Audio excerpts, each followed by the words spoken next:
A dica é: não olhe para fora às 13h33 da manhã.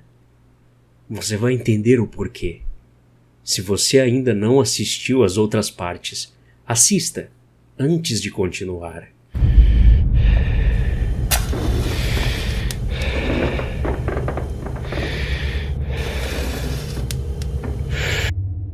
Pulei da cama e coloquei meu roupão.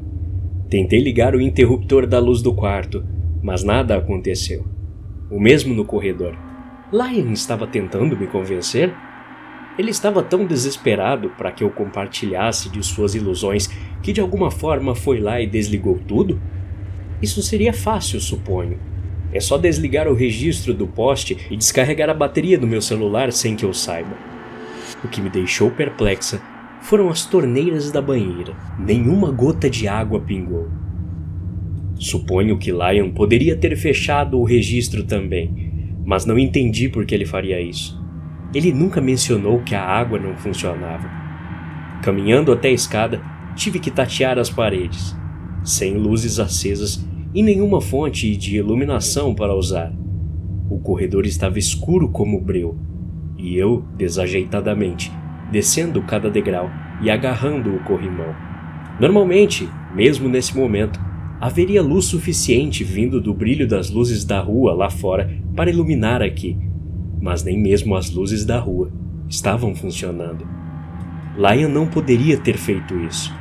Apagões sempre me assustaram. É como estar retrocedendo um passo em nossa evolução.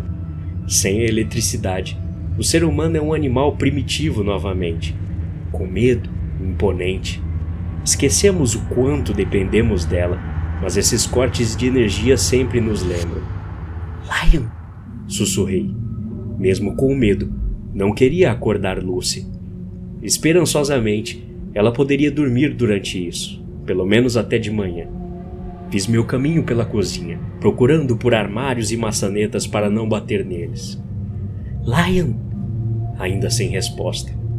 Estranhamente, o medo que mais invadiu minha mente foi pensar que ele poderia me atacar com aquele pé de cabra, me confundindo com um intruso.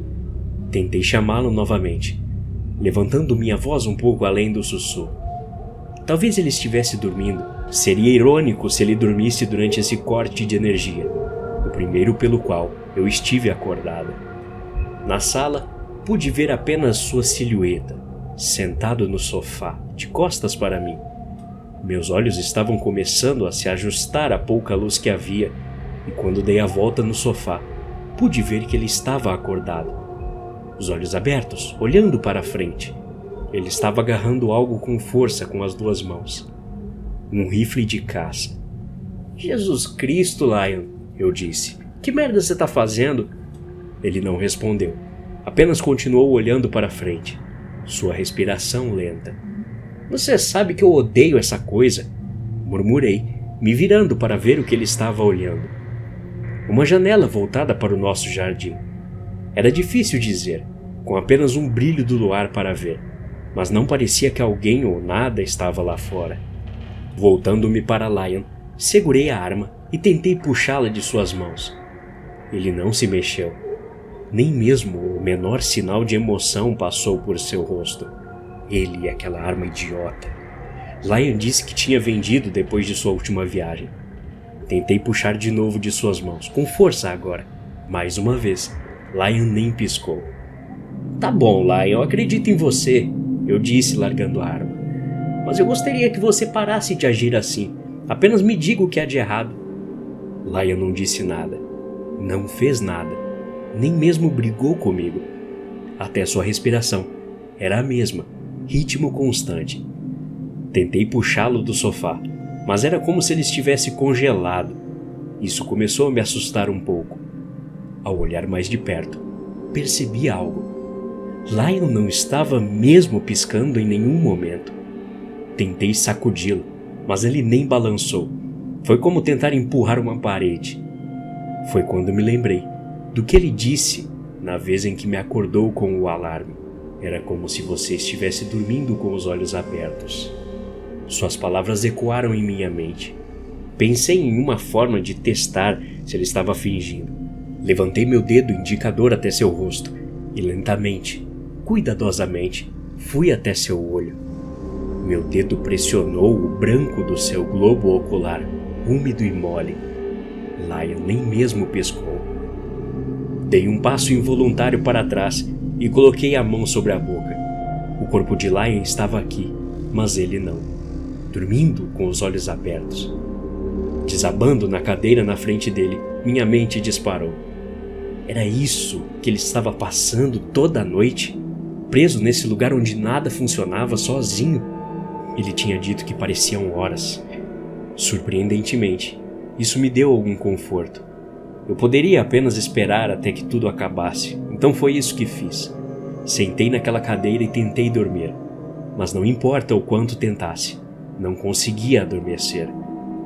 Por fim, desisti. Apenas fiquei sentada ali, esperando, tremendo no escuro. Parecia que horas haviam se passado e nada funcionava. De vez em quando tentava de novo, só para garantir, sussurrando para a estátua de meu marido, sem resposta. Sentada naquela cadeira, eu desejava que o tempo voasse, esperando a luz voltar ao mundo. Outra coisa acabou incomodando meus pensamentos. Meu marido tinha visto alguém lá fora. Talvez eu não estivesse sozinha. O pensamento enviou um arrepio na minha espinha, e meus olhos dispararam entre as janelas ao meu redor. Cada uma poderia estar escondendo alguém. Quem quer que estivesse lá fora, aquilo tinha feito um homem como meu marido chorar. Levantei meus joelhos, agarrando-os para me aquecer. Não funcionou. Arrepios pinicaram minha pele e desejei que meu marido dissesse algo, qualquer coisa. A maneira como ele olhava para a janela atrás de mim com tanta intensidade me fazia checar por cima do ombro, diante de uma espera eterna do corpo vago de meu marido como companhia. Meus olhares para cada janela tornaram-se cada vez mais desesperados. Parte de mim queria ver algo, mas a outra, a maior delas, não. Decidi ficar de pé, esticar as pernas e me aquecer. Rastejando para a janela do jardim que meu marido estava encarando, dei uma olhada, considerando a busca entre as folhas escuras farfalhando lá fora, mas não consegui ver nada.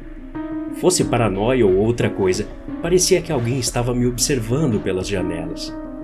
Me mantive encostado nas paredes enquanto andava ao redor da sala, apenas espiando em torno da moldura das janelas. A rua lá fora parecia tão fria e solitária quanto eu. Meus olhos percorreram os carros e casas lá fora, mas sem as luzes da rua funcionando, era difícil dizer com certeza o que era o que. Mas enquanto eu forçava meus olhos contra a escuridão, localizei algo estranho. 2 pequenas luzes, fracas, como estrelas distantes, só que no chão. Apertando os olhos, tentei entender. Me perguntei se era algum animal. As luzes estavam próximas o suficiente para serem olhos, e as formas ossudas e desordenadas acima das luzes pareciam chifres. Percebi que o resto estava bloqueado por um carro estacionado e fiquei na ponta dos pés para ver melhor. Quase gritei quando vi o resto do corpo. Era o corpo de um homem, todo deformado, parado perfeitamente imóvel na escuridão. O que quer que fosse virou a cabeça. As pequenas luzes de seus olhos aumentaram, com um brilho que quase me cegou. Saí fora da vista dele, me escondendo atrás da parede, enquanto o feixe da luz branca de seus olhos inundava a sala, iluminando meu marido no sofá, ainda segurando sua arma imóvel. Corri. Ao passar pela porta, a iluminação dos olhos da criatura brilhava tudo. Pude ver até minha sombra se estendendo em minha frente. Não consegui pegar a arma. Ele estava a segurando muito forte, mas eu sabia que ele deixava o pé de cabra lá em cima no armário. Enquanto eu subia as escadas, os 2 feixes de luz me seguiram. Passando pela janela do corredor, a luz passou ao redor da cortina, combinando com meus passos.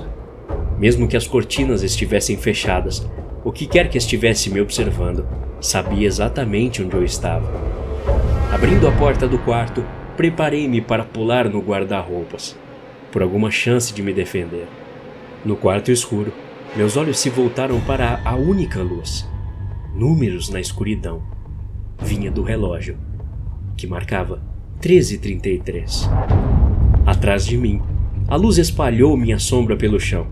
Me joguei, assustada demais para gritar, virando-me, esperando ver uma figura com olhos de farol e chifres. Mas era apenas a luz do corredor. A luz do corredor. E logo um barulho de água jorrando vindo do banheiro. A energia estava de volta. A água estava de volta. Olhei ao redor do quarto, de volta para o despertador. 13h34. Difícil dizer quanto tempo fiquei ali, segurando o tapete e soluçando. Lamentos angustiantes que doeram minha garganta. Não ousei nem olhar para o relógio. Apenas fiquei lá, me aquecendo na luz. Lucy me encontrou, e os instintos maternais engoliram meus medos. Eu me forcei a levantar do chão e a peguei, enxugando as lágrimas. A levei de volta para a cama. Enrolei um cobertor em volta de mim e caí no sono em uma cadeira. Eu acredito em você, eu disse a Lion no dia seguinte, ainda em estado de choque com os olhos arregalados. Eu estava lá, 13h33. Tudo estava desligado, até você. Depois que falei essa última parte, chorei novamente. Lion apenas me segurou enquanto eu tremia. Não mencionei o homem com chifres ou seus olhos de farol. Não precisei. Lion tinha o visto também. O dia passou. A noite novamente se aproximava. Até deixei Lion trazer o rifle de caça para o quarto. Ele o apoiou contra a parede e nós dois ficamos acordados a noite toda, olhando para o teto, esperando. Continua. Até a próxima. Obrigado.